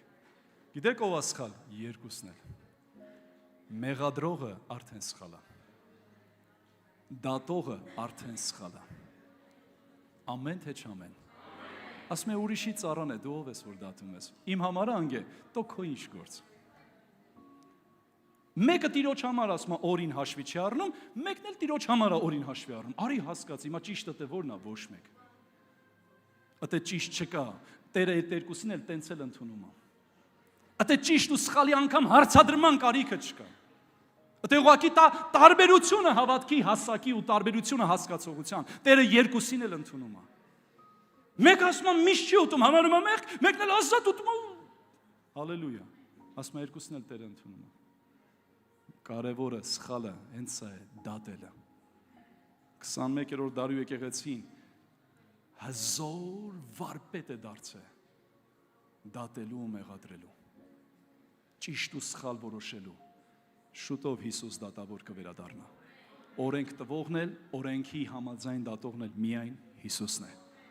Սա չի նշանակում սրա տակ սխալները թաքցնել, սա նշանակում է, որ զգուշացի նախքան խոսելը, որտեվ իմ մասին կամ նրա մասին խոսելը դու առաջին հերթին նրա մասին ես քննարկում։ Ինչ եթե այն ամեն ինչ, որ դու խոսում ես քո անկողնում ու քո ծածուկ սենյակում Տիրոջից է։ Լուրջ է սա։ Գնանք առաջ։ Եկեղեցին, քարոզի նյութերը։ Ես մտածում եմ, ասում եմ, երևի թե առաջի դարի եկեղեցին անդադ քարոզում էր Մովսեսի հրաշքները, բայց եկեք մի բան տեսնենք։ Իրեն գիտեք, մեծ հաշվով ավելի շատ ինչ կքարոզեին։ Երեք ինչ է եղել։ Կարեն հորին մեզ դա քո սուբյեկտիվ կարծիքն է։ Պողոս Առաքյալը, երբ որ եկավ առաքյալների մոտ, ինչ էր պատմում Տիրոջ հրաշքները, հեթանոսների մեջ Տիրոջ առաջ գործերը, ու նա ասում էր ինչեր ա կատարվել երեք, առաջի օրը, 5 օր առաջ, մի շաբաթ առաջ, ու ասում է փառավորում էին Տիրոջը։ Այս օրերում ինչու չենք պատմում այս օրերի հրաշքների մասին։ Ինչու չենք խոսում այս օրերի հրաշքների մասին։ Այս անգամ էլ երբ որ Եվրոպայով շրջում ենք, ու ես ամեն անգամ մխիթ հարվում եմ, երբ որ պտուղներ եմ հանդիպում։ Գիտեմ, որ հիմա հեռարձակվում է։ Երբ որ Գերմանիայում ենք, այնտեղ Դորտմունդում մի քույրիկ եկավ ու ասեց, կարե եղբայր, իմ աղջիկը ինձ չէր լսում, խնդիրներ ունենք, ձեր պատահաբար եթերը լսեցինք, ես փրկվեցի, հիմա ես ծառայող եմ, ասում էր ինքերոջս Արմանի մոտ, իրեն Հովվի մոտ, ու ասում է ես փրկվեցի, նորից աղջիկս էլ նայեց եթերները, խոսեցի եւ այլն, նայել է փրկվել, աղջիկը եկավ, հիմա նա երգում է, հիմա այսպես ծառայում ենք եւ այլ, լսում եմ, ասում եմ, հրաշքներ շատ եմ լսում, պտղաբերություն, քաղցկեղի բժշկություն, բայց որ լսում եմ 2 հոգի փրկվել են, ասում եմ ես վարձքում եմ, ես մի բան արեցի, որտեվ ամենաթանկը որ լսում եմ դա հոգիների փրկությունն է։ Մի քույրիկ եկավ ասեց անցած տարի դուք էստեղ եք Հոլանդիայում, դուք աղոթեցիք, այո ասում աղոթեցի եւ ասում է դուք մարգարեացաք, ասացիք 2 ամիս հետո պտուղի մասին կլսեք, դուք սկի չգիտեք քանի տարի մենք երեխա չունենք, ես ձգվեցի, երևի խաբել եմ։ Ասում եմ, հա, ինչ ա եղել, քուր 2 ամիս հետո ինչ եղավ։ Արդեն մտածում եք կրոնական ինչ բառեր ասեմ, դու ես մեղավոր, դու չես հավատացել, սա որ հավատայիր։ Չէ, ասում եմ հանգիստ տեղի, հեսա երեխան։ 2 ամիս հետո հղիությունը հաստատվեց, երեխան ծնվել է։ Փառք Տիրոջը։ Փառք Տիրոջը, հալելույա։ Մի քիչ սիրում եմ հումորով քարոզեմ, բայց չէ, ես չեմ վախենում, բացարձակ, որտեվ եթե ես եմ ասում, ուրեմն չի լինի, եթե Տերն է ասում, լսի, սիրելի քույրս եղբայրս, վկայություններով պիտի հարստանա եկեղեցին եւ ոչ թե գույքով, կաղույքով ու շենքերով։ Դրանք կարևոր են, բայց ամենակարևորը չեն։ Այն մենք, որ այսօր հնարավորություններ ենք համարում, մտածի միջև, որ ասում ես դա է կարևոր հնարավորությունները, առաջի դար եկեղեցին ընդհանրապես դա չի ունեցել։ Բայց մենք բոլորս փորձում ենք նմանվել իրենց։ Այն ինչ որ դու այսօր համարում ես կարիք, իրենք դա կարիք երբեք չեն տեսել։ Որտեվ սկի դրա մասին չեն էլ մտածել, բայց որովհետև այնքան լիառատ էր զորությունը, հրաշքները, արթնությունը, որը ժամանակ չէր տալի ուրիշ բանի մասին մտածելու։ Երբ որ եկեղեցին կառավարում է Սուրբ Հոգին, եկեղեցին տարված է նորերով, հոգիներով, եկեղեցիներ հիմնադրելով, երբ որ Սուրբ Հոգին չի կառավարում, մենք տարված ենք թատրոններով, լավ ծրագրերով, համերգային տարբերով։ Ես վերջերս անկեղծացավ ասի, ինչ գիտենք արել ենք։ Քիչ էր մնում եկեղեցու անունը փոխենք, գրենք թատրոնի շենք։ Այնքան թատրոն ենք անում։ Չեմ քննադատում, այսօր էլ ենք անում, մեկ անում ենք, բայց իմ դատողությունը սա է, ես ինձ եմ մեղադրում, ասում եմ ամբողջ հույսներս դրել ենք այդ բեմադրությունների վրա։ Հիշում եմ մի օր մի քույրիկ ասեց ո՞նց ալնելու։ Մենք բեմադրելու ենք, դու աղոթելու ես ու մարդիկ կան ապաշխարեն, չէ՞։ Հա, սիտե ծրագրով տենց է, հեսա գրածա, տիգան ապաշխարեն։ Չենք կարա չապաշխարեն, մենք տենց ենք գրել։ Չէ՞ եզիկ աղբեր։ Ինչ սցենարներ ենք իրականացնում։ Արթուրը դարել էր կինոյի տղեն։ Էլ Բարաբա, էլ Եսիմով, էլ ինչ ասես։ Սա եկեղեցին դարել էր հին պատմական մեշոկների մի խոսքը։ Ու մի օր մեր հավաքովը հարցրեց. կոտորում եք ձեզ այդքան։ Ուր են պտուղները։ Մենք սկսանք կրոնական զենքեր։ Կարող է փրկվել են, մենք չենք տեսել, Աստված գիտի։ Կարող է ստեից գնացին ընկան ավտոյի տակ, ով գիտի։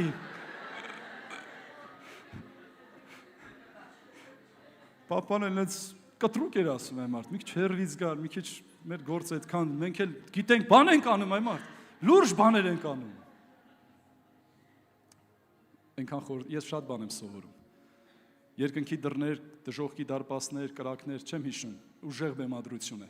Մենք տանջվեցինք մի ամիս այն Հովտաշենում,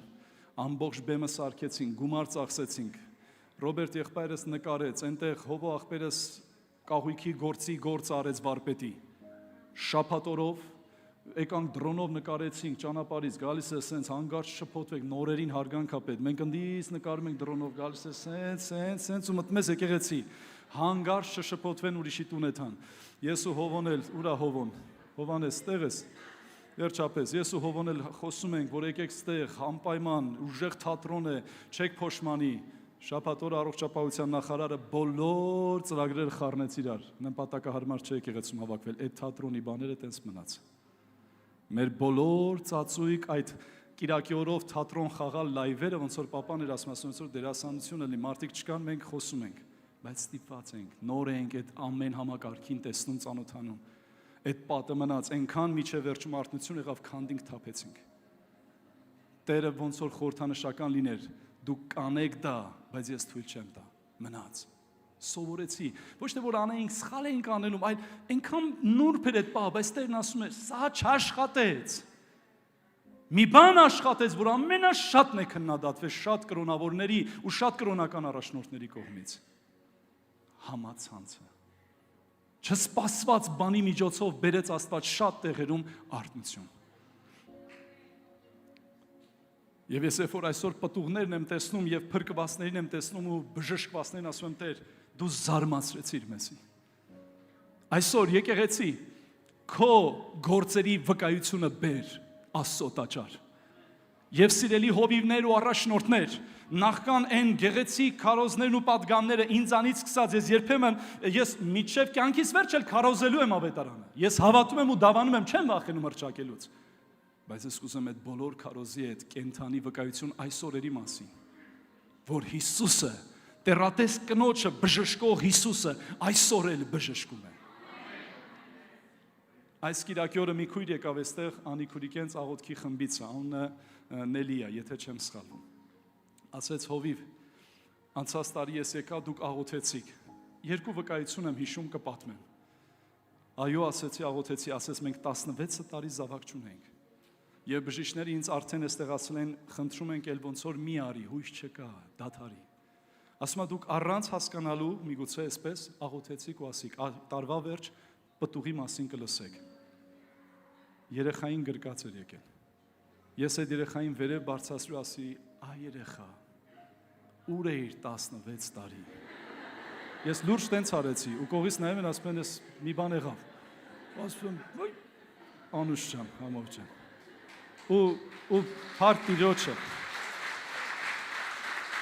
Ու այն պահին այնքան հուզված է, այդ պահին արդեն սովորել եմ այդ հրաշները ճիշտ ներկայացնել ձև։ Ասում եմ, ժողովուրդ եկեք տեսեք Հիսուսը ինչ էր արել։ Եվրոպայում հաճախ ասում էի Մելիքուրիկին վերջապես Ռաֆո աղբորս, որ հələ եկեք լսեք ինչ է պատմում։ Հələ որտեղ մեկ-մեկ ոնց որ մենախոս լինեմ, ես ոնց որ հորինեմ։ Հələ եկեք լսեք ինչ են ասում ես մարդիկ։ Ոնց է եղել այդ ամենը, ոնց են տեսել, ոնց են լսել, ոնց են փրկվել, ոնց են բժշկվել, ոնց եմ էկրաններից դուրս եկել ու ինչ որ մեկին հանդիմանել, որ 5 տարի հետո գնացել է նորից միացել է կնոջը։ Հələ լսեք, կնոջ ու երեխեքի հետ է եկել։ Աստված գործում է։ Միգուցե ես պատմեցի այն ամենը, որ ինչ որ իմաստով իմ հետ կծված էր, դու էլ պատմի, էդ է ասում, Հակոբոս էդ է ասում, հավատք ունես, ես էլ գործ ունեմ։ Թող հավատքդ լինի գործերով եւ ոչ թե հնչում գեղեցիկ երգերի։ Որովհետեւ առանց գործերի մեռած է։ Դու չես կարա անընդհատ քարոզես Մովսեսի մասին ու երբեք այդ նույն զորությունը արած Աստված այդ զորությունը, որ արել է Մովսեսի կյանքում, քո կյանքում չանի ու դու անընդհատ ժողովրդին դրանով կներեք, անընդհատ խաբես։ Հրաշքներ, լսի, հրաշքներ ես քարոզում, այսօր էլ թող Հիսուսն անի այդ հրաշքները։ Նախքան ժողովրդին առաջ կանչելը եւ թատրոն սարքելը Տիրոջից ունեցի պատգամ։ Ունես Աստծուց հայտնություն, որ այդտեղ ինչ որ մեկը որ առաջ եկավ, առնելու է։ Մի խաղա։ Մարդկանց զգացմունքների հետ մի խաղացեք։ Մի ասեք դուք չունեք հավատք, ինքը չունի, դու ունեցի։ Էս ինձ է վերաբերվում։ Պետրոսն ու Հովհաննեսը չհարցրին հավատք ունես, չունես, Հիսուսին ճանաչում ես, թե չասին, Հիսուս ենք տալի, հելի ու քայլի, աջ ձեռքից բռնին ու հանին։ Ախ, ինչ ես անում, անում եմ հելի։ Ես եմ անում, ես եմ հավատում քո համար։ Երբեմն կրոնավոր լինելը ավելի արժանապատիվ է, քան հոգևոր լինելը։ Առաջի դարի եկեղեցին պետք է գերազանցեր, այս օրերի մեջ 21-րդ դարին եկեղեցին պետք է գերազանցեր իր գործերով, ծավալով, մեծությունով, այո, այսօր տեսնում եք Ռենար Բոնկեի ծառայության մեջ միլիոնները, այո, դա գերազանցել է նշանակում, բայց թող մեր Հայաստանում է լինի, թող մեր երկրում է լինի, եթե դրա մասին չխոսենք այսօր, եթե դրա մասին չերազենք, չհաղոթենք, չի լինելու ժողովուրդ, հավատքը լսելուց է, լսելու հիմք Աստծո խոսքից է, եթե հավատակ ազգերը կտան ձեզ։ Վկայություններ։ Այս եկեղեցու մեջ ես անընդհատ ասում եմ, եղբայրներով, երբ որ եղբայրական են կամ ծառայական, ասում եմ ժողովուրդ վկայություններ ունեցեք, վկայություններ լսեք։ Թող եկեղեցում խմբերում վկայություններ լինի ու մեկ օր Տերը ինձ բացատրեց, Կարեն արտնությունը քանակը չէ, չխաբվես երբեք։ Եթե մեկ օր այն թափի պատերը տրաքեն ու այդպես եղել է հաճախ։ Դա արտնությունը չէ, դա արտնության փոքրիկ սիմպտոմներից մեկն է, արտնությունը այդ ժողովրդի տուն գնալու, տունը եղած ժամանակ Աստծո գործն է, հայտությունն է, երազն է, տեսիլքն է, հրաշքներն ու զորություններն են։ Արտնությունը դա է։ Արտնություն։ Իմ եկեղեցին։ Երրորդը, եկեղեցին հարուստ չէր շենքերով, տեխնիկայով, վկայություններով էր հարուստ առաջի դարի եկեղեցին։ Ու ես մտածում եմ, ասում եմ, ի ձանձրալի էր անցնում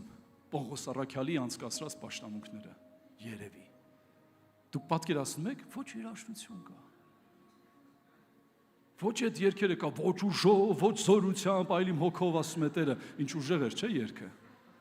Այնտեղ երգում էին տատիկները, օրհնյալ ես, օրհնյալ, փառավոր Աստված։ Եվ Տիկոս ընկավ մեռավ։ Մեռավ։ Պողոս իջավ ներքև, ընկավ վրեն, ասեց հոգի կա վրեն, հանգիստ եղեք, հելավ, հաց կտրեց, էլի շարունակեց քարոզել։ Մի օգու մեռնելու պատճառով քարոզո չի ընդհատվի։ Շարունակում ենք։ Լսեք, ժողովուրդը չէր իմացել Եվտիկոսը մեռավ թե չմեռավ։ Ասում առավոտ գնաց Եվտիկոսն է կենթանի բերին ու բոլորը մխիթարվեցին։ Միջև այդ անմխիթար էին։ Լուրջ։ Եկեք ճիշտը կարդանք Սուրբ գրքում։ Շո, Տերը մեր մեջ է, բա Եվտիկոսը մեռավ։ Ոչինչ։ Շարունակում ենք քարոզը։ Չտարքրքիր է, չէ՞։ Ոչ երաշտություն, ոչ բեմ, ոչ մի բան, ժողովրդով հավաքված են նայեք, այն տնային խմբերը, որ ասում ենք, էլի տնային խումբ, այդ է եղել առաջի դարի եկեղեցին, դրան ենք ուզում նմանվենք։ Այդտեղ էր Աստծո շարժ, գիտեք գեղեցկությունը որն էր առաջի դարի եկեղեցու, Սուրբ Հոգու ներկայությունը։ Հրեշտակների ամենօրյա ծառայությունը, իսկ 21-րդ դարում հրեշտակներն ընդհանրապես են գործից անել։ Էլ չեն գալի աշխատանքի։ Ինչ որ մեկ ինձ մի օր ասեց, գիտես, հրեշտակների մասին հերիք է խոսեք, եթե հին ուխտում էր, ասում եմ, դու լուրջ ես ասում։ Դու Սուրբ Գիրք ընդհանրապես կարդացել ես։ Եթե ծավալը վերցնես 5 կտակարանի ու նոր կտակարանի այսքան լինել ու նրա այսքան լինելը ծավալի իմաստով 10 անգամ ավել նոր կտակարանում կա։ Միայն հայտնության գրքում գիտեք քանի տասնյակ տեղեր բյուր հրեշտակների մասին է խոսում։ Հələ նայեք գործքը, որ եկեղեցու մասին վկայում էր հրեշտակը, Կորնելոսին ասում էր մարդ ուղարկի, կգա, քեզ կասի ինչ պիտի անի, եկել ես ասա էլի, ոչ, եկեղեցի։ Հրեշտակները մարդկանց միջնորդում ու տանում են դեպի եկեղեցի։ Ինչու այսօր չի լինում դա։ Ինչու նրանց հանեցինք աշխատանքից։ Վերապահումով եմ ասում, էրոնիայով եմ ասում։ Ինչու, որտեվ ասինք չենք հավատում։ Պետք չեք։ Երբ որ այսօր մեկը գալի ասում հրեշտակ եմ տեսել, եթե լուրջ դեմք են ընդմենք, մեջն ես ասում հրեշտակ, ես մումա տեսել։ Բայց կարող է տեսել է։ Չէ լուրջ, եկեք հավատանք։ Չեն գործում այսօր հրեշտակները, ուրեմն մենք ենք մեղավոր։ Ուրեմն եկեղեցին մի բան զիջել է։ Ինչ է մի բան, ինչ մի բան այն չէ։ Գնանք առաջ։ Առաջի դարի եկեղեցին հարուստ էր վկայություններով։ Ծառայում էին եւ առաջի դարում միայն ծառայություն էին տալիս Սուրբ Հոգով լեցվածներին։ Մեր օրերում հաճախ փոխարինվեց սրտի ամենայն ցավով եմ ասում տաղանդավորներ, կրթվածներ, արտաքին ունեցողներ։ Ու եթե ինչ-որ մեկը կասի չափազանցնում եմ, ես համեստորեն կլռեմ։ Ասում է Բարնաբասը Սուրբ Հոգով լեցված ու բարի մարդ էր։ Եվ շատ ժողովուրդ Անտիոքում ավելացավ ու առաջինը քրիստոնյա կոչվեցին աշակերտները Անտիոքում։ Էդի կոչվեցին հեթանոսներից։ Ասին ձեր քարոզած Քրիստոսի նման եք, ուրեմն քրիստոնյա եք։ Դա Աստծո կողմից կնքված կնի կանոն չի, դա անհավատներն են մեր վրա կնքել։ Եթե եկեղեցին գործեր չունի վկայելու ով ենք մենք, այսօր գործերը լռեցին, մեր ցուցանակներն ու վահանակները մեծացան։ Քանի որ հրաշքներն ու զորությունները աստվածային շարժը չկա, ուրեմն մենք աղոթքի տան լոգոն կդնենք շոշը, որ բոլորն իմանան սա եկեղեցի է, բայց այստեղից զորության կրակից պիտի իմանային, որ սա եկեղեցի է։ Ինչքան բան է փոխվել։ Տաղանդավորներ, շնորհալիներ, կրթվածներ։ Աստվածաշունչը նոր կտակարանի Կորինթացիների մեջ ասում է Աստված ընտրեց տգետներին, անգրագետներին, Աստված ընտրեց տոհմ չունեցողներին, որպեսզի ամաչեցնի խելացներին ու իմաստուններին, ցույց տալով, որ ես չեմ փնտրում քո հաջողության վրա իմ հաջողությունը դնեմ, ես փնտրում եմ դատարկ անոթներ, ով է լինես, ես քեզ կարամ բարձրացնեմ։ Վալտեր եղբայրը ասեց անգամ անառակներին, անգամ ընկածներին, Աստված շարժ է սկսել։ Մեկ անգամ մի անձնավորություն եկավ ու եթե հիմա վկայություն սկլսի թող ինձ ների, բայց սա ճշմարտություն է, եւ մի անձնավորություն ասեց 12 տարի մարմինը վաճառել են։ Մենք խոսում ենք այստեղ։ Եվ ասեցի, ինչպես, ով, ասեց ամուսինս։ Եվ թմրանյութներ ներարկելով ինձ վաճառում էր վերջում դոզան շատ էր, ես վատացա եւ վերջը ոստիկանության միջոցով նա հիմա այնտեղ բանտում է, ես ազատ եմ։ Ինձ համար հույս կա։ Ես չեմ զարմացնի իմ եղբայրներին, օգնականներին, որ ասեմ, ես գրեթե ամեն կիրակի 7-ից 10 կյանքեր եմ լսում, նոր եմ բարձանում բեմ, ու արդեն սիրտս հուզված է, ու դրանից հետո էլի նորից ամբողջ օրը։ Չգիտեմ ինչու է Աստված դա ընտրել ինձ համար, ես չգիտեմ, բայց դե։ Ու ես ասի, այո, քուրս, հույս կա։ Եթե մնաս հավատարիմ Տիրոջը, եթե Աստված ինձ կանչեց, քեզ էլ կանչեց, բայց միտքս ասում է բանականությունը, արդյոք նա հարմար է, իսկ Տերն ասում է, ես Սամարացի կնոջ Աստվածն եմ։ Ես ջախջախված եղեք ունեցող, կյանք ունեցողի Աստվածն եմ, ու ես չեմ կոտրելու, ես նորոգելու եմ։ Եկեղեցին մեր օրերում դարձել է մի գեղեցիկ վայր, իրոք գեղեցիկ վայր, որտեղ պետք է օդափոխությունը լինի, երբ որ մի փիճ են չի լինում, ասում եմ, «Էս ինչ եկեղեցի է»։ Եկեղեցին քիչ ամնում պարապությունից ասենք, հələ եկեք մյուս կիրակի բոլոր սպիտակ հագնենք։ Հագնում ենք մյուս կիրակի, ասում ենք, արեք այս կիրակի սա սև հագնենք։ Մեկն էլ որ ուրիշ գույն է գալի, ասում ենք, ինչի՞ չես հագի։ Այո, միաբան եղի։ Լսեք, քույրեր եղբայրներ, եկեղեցին ծննդատուն է, պիտի ճիչ լսվի։ Եկեղեցին հիվանդանոց է, պիտի հիվանդներ գան։ Եկեղեցին հոգևոր հիվանդանոց է, ես վերջերս մտածում ասում եմ, երբ որ դիվահարները գալիս են, նորմալ է։ Այնտեղ ասենք հովը քարոզում մեկ էլ ասում, տոքոս sense։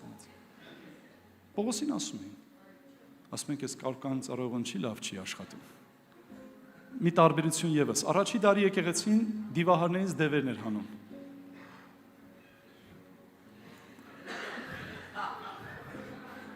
Մենք դիվահարներին ենք հանում։ Որ դևերը չեն կարում հանենք։ Դիվահարին կարում ենք հանենք։ Լուրջ, այս եկեղեցում։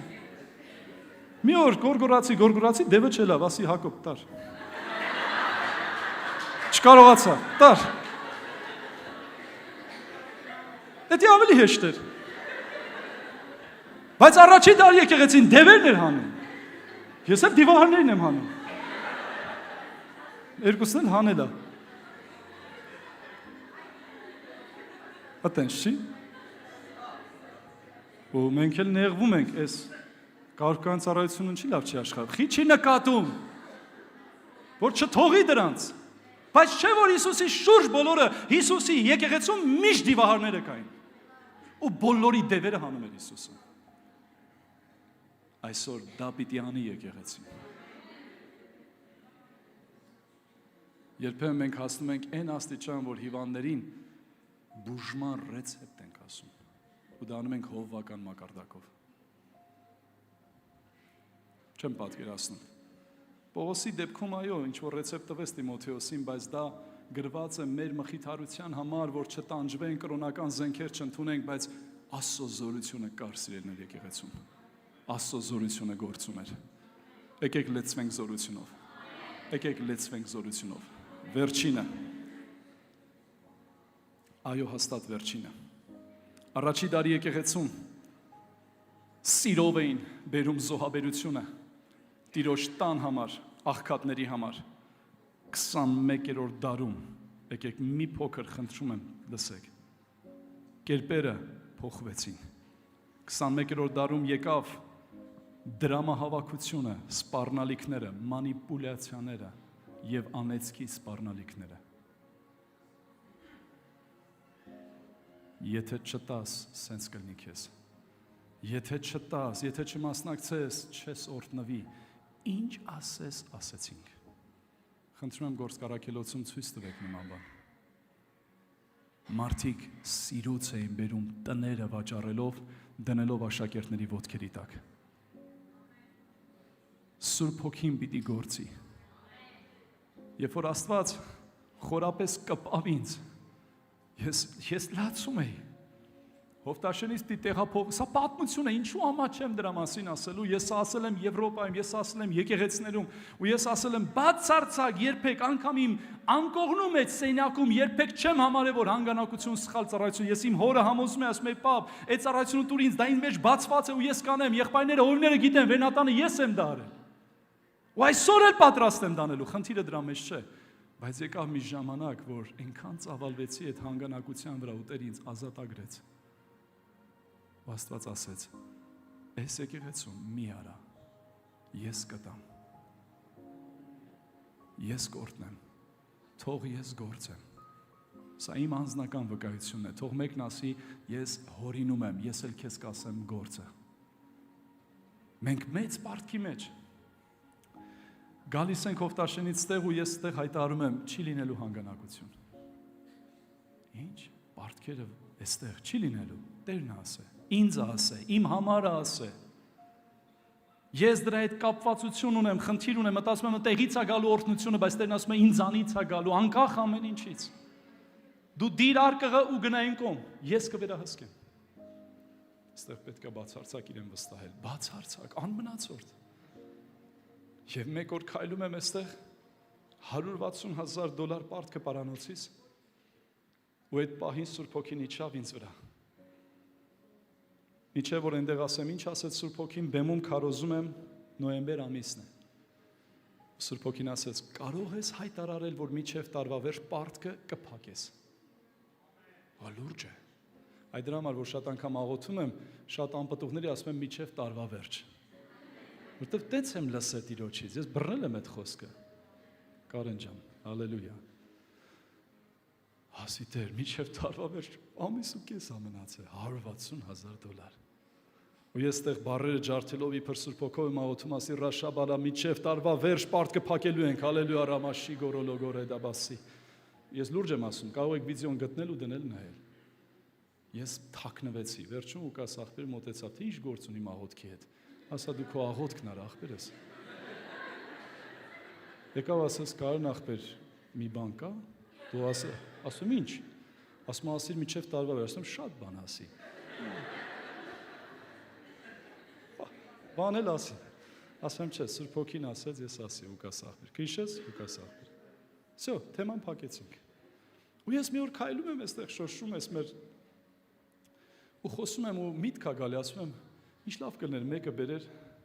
$150,000 դներ սեղան, ասեր քեզ։ Հալալա։ Այս լավ կլներ։ Ես ինչ կանեի, կկանչեի սեփականատիրոջ, կասեի 10 տուր մեզ 150 տանք պրսնենք։ Յանի ուզել ինչի այդ մարդուն վատություն անես 160 ուզի սաղ տուր էլի, բայց դե չէ, 150։ Սա իրոք կատակ չեմ անում։ Այ էս էր խոստումը Սուրբ Հոգու, ես շատ հեռվից եկա։ Ու ես գնացի տուն, ասի Վարդ, գիտես, սենց մտքեր եմ ունեցել։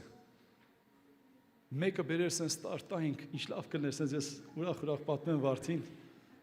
Վարդ նայում ասում է, Կարեն, եկեղեցին Հիսուսինն է, Աստված կորտնի, յանի հանգիստ։ Մի խոսքով։ Ասի հա, ասի, բաներ ասի, հիմա դու էլ ով ա տենց մի խոսքով։ 2 շաբաթ հետո հանգամանքներ անցնեմ։ Իմ սեղանին դրվեց մի տոպրակ, աղոթքից հետո, 2 ժամ հետո։ Ու սա էր խոսքը, ներիր, որ չեմ կարա քեզ օգնեմ, բայց գումարով կուզեմ օրհնեմ եկեղեցին։ Ինչքան է, ինչ է, ոչ մեկ չի հարցնում, ասում եմ, չեմ կարա ընդունեմ, աղոթքից հետո ես գումար չեմ ընդունում, գնա գանձանակ այնտեղը, Կիրակի արի մասնակցի, ասում եմ, ես չեմ կարա գամ։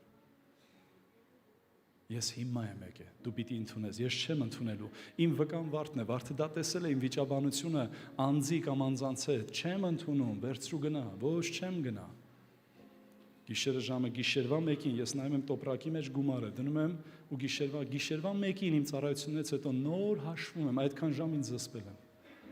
150,000։ Ով սա գիտեր։ Բացի Աստծուց, ով սա գիտեր։ Ու Տեր ասեց, ես իմ խոստումը պահեցի։ Ամեն անգամ մի դժվարացի վստահել ինձ։ Մի դժվարացի լսել ինձ, բիզնեսը տորտնողը Տերն է, կյանքը տորտնողը Տերն է, ով կասի ամեն, ընտանիքիդ փրկողը Տերն է, հալելույա, փառք Տիրոջը, եկեք կանգնենք մեր ոտքերի վրա Հիսուսի անունով, շիգարալամա պրենդրը լորը հերամաշե,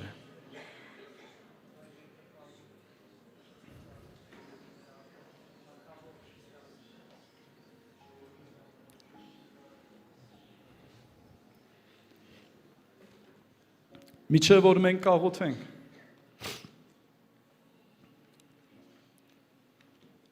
Առաջի Կորինթացիների մեջ Պողոս առաքյալը խոսք է ասում եկեղեցուն։ Տեր Հիսուս, խնդրում եմ գործես։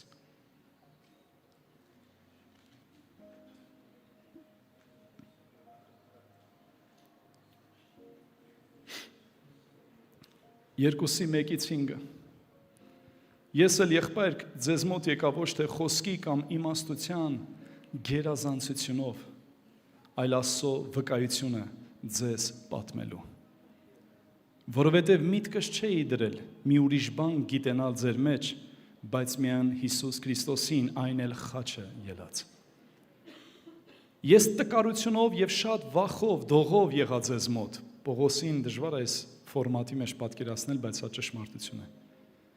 Եվ իմ քարոզչությունը, խոսքը եւ քարոզչությունը ոչ թե մարդկային իմաստության պատիր խոսքերով եղավ, այլ հոգու եւ զորության ապացուցմամբ։ Ամեն։ Ոչ թե հմտությունը, ոչ թե ստրուկտուրաները, ոչ թե մարդկային գաղափարներն ու կառույցները, խելացի հնարամիտ կերպերն ու ձևերը, այլ Սուրբ Հոգու զորությամբ։ Ես էդ եմ բերել ձեր մեջ, հմուտ քարոզներ ու քարոզիչներ, Աստված թողորտնի ձեզ ուսուցիչներ, ձեր իմաստությունը ավելացնի, դա միայն կարելի է սովորել, բայց զորությունը գալիս է, որ դու հենվում ես Սուրբ Հոգու վրա։ Սուրբ Հոգին չի եկել, որ մեր մեջ գործի, Սուրբ Հոգին ինքն է կանչում, որ դու իր մեջ գործես, սրանք շատ հետաքրքիր են։ Սպասում ենք Սուրբ Հոգուն, նորություն, նա է քեզ սպասում։ Այսօր եթե գնաս նրան, կտեսնես, որ վաղուց նա այնտեղ էր։ Սկսիր գործել։ Աղոթքիդ վրա աղոթք ավելացրու։ Հերիք է զբաղվենք հոգևոր քաղաքականությունով, ձևերով, կերպերով, ում եմ հաճելի, ում հաճելի չեմ, եկեք գնանք աշխարհ, այնտեղ հաստատ հաճելի չենք։ Միառժամանակ միջև Աստված կշարժվի։ Եկեք քիչ ձուկ բռնենք մեր լոգարաններում, մեկը ինչ բռնես, քո գցածն ես անելու։ Անիմաստ է։ Դու ընդեղից ոչ մի նոր բան չես ակնկալելու, անդադ նույն ես բռնելու, ինչ որ դու ես աճեցրել, եկեք գնանք գետ, այնտեղ է հետաքրքրությունը, ու այնտեղ է վտանգներն ու նորությունները։ Աշխարհը գործ է, իրական մի վայր, դաշտ, մի խոպան է, անմշակ, եկեք գնանք ու մշակենք Հիսուսի անունով։ Թող այս եկեղեցում թող շարժվի Աստծո կրակը, թող շարժվի Սուրբ Հոգու թարմության կրակը, թող մեր երիտասարդները կրակի բոց լինեն եւ աշխարհը հարդ լինի վառվելու համար Տիրոջ կրակի մեջ, ով կասի ամեն։ Թող մեր երիտասարդները կրակի բոց լինեն, միշտ քեզ նայելով նայի Հիսուսի աչքերով, ու դու կտեսնես, դու մենակ չես, քեզ հետ է Աստված, քեզ հետ է Աստված, ով կասի ամեն։ Ինձ հետ է Աստված, հավատում եմ Տիրոջ հրաշքներին, Տիրոջ զորությանը, ինձ հետ է Աստված, ինձ հետ է Աստված։ Իմաստության խոսքեր չէ, այլ հոգու զորությունը։ Սիրելիներ, մեր եղբայրները աղոթքով պիտի առաջնորդեն մեզ, մեր Հայկ եղբայրը, Լևոն եղբայրը, եւ միջև դա խնդրեմ Վարդան աղբեր ջան առաջնորդի մեզ երգով, փառաբանությունով, երկրպագությունով, ես կհանձնեմ ծառայությունը հովիվներին եւ կասեմ, որ այսօրվա օրը ինձ համար հաջողված է։ Հաջողված է միայն այն պարզ պատճառով, որ մենք խոսեցինք բավական շատ Աստծո հոգու մասին, եկեղեցու անելիքների մասին, անցյալի փառքն ու ներկա փառքի մասին, բայց չեմ էլ հավատում, որ վաղը ես ու դու կամ մյուս օրը առնվազն հիշելու են քարոզները, դրա մասին պետք էլ չի հիշել, եթե այսօրվա կերակուրներ, բայց մի բան մի մոռացի, Սուրբ Հոգին քեզանից բան է սպասում, նա լուրջ սպասում է։ Քիչ չէ եղել, որ հոգևորներս կամակոր ենք եղել, ներքին որոշումներ ենք ունեցել, ես սրան չեմ բարևի, էլ ստե չեմ գնա, էլ էսպես չեմ անի, եկեք փլվենք Հիսուսի անունով, եկեք թողենք, թող Սուրբ Հոգին գործի, նա երբեք չի տրորի քո որոշումները, դու ինքդ պիտի հանձնվես, ամեն սխալի համար ներողություն խնդրողը ես պիտի լինեմ, ինչ որ բան ասում եմ, ինչ որ մեկին, թող Աստված գործի այսօր, առաջինը ինձ։ Ես որոշել եմ Եվրոպայում 7000 կիլոմետր մեքենաների մեջ անցկացնելուց հետո մի բան որոշեցի, ասի Տեր Հիսուս, ես գնում եմ Հայաստան եւ իրոք սկսում եմ ծառայել։ Երբ որ սա ասում է, շատերը ծիծաղում են, Յանի, նոր պիտի սկսես, ես գիտեմ ինչ եմ ասում։ Իմ ծառայության որակները լրիվ այլ է լինելու։ Էլ աչ ու ձախ, ժամանակ եկա, որ ես սկսեցի մի քիչ աչ նայեմ, մի քիչ ձախ, մի քիչ սենց հլեմ, մի քիչ սենց հլեմ, հերիք է։ Ես ուզում եմ գնամ առաջ։ Ես ուզում եմ հաճեսնեմ իմ Տիրոջը։ Առանց էդը չգիտեմ, վաղը կապրեմ, թե չեմ ապրի։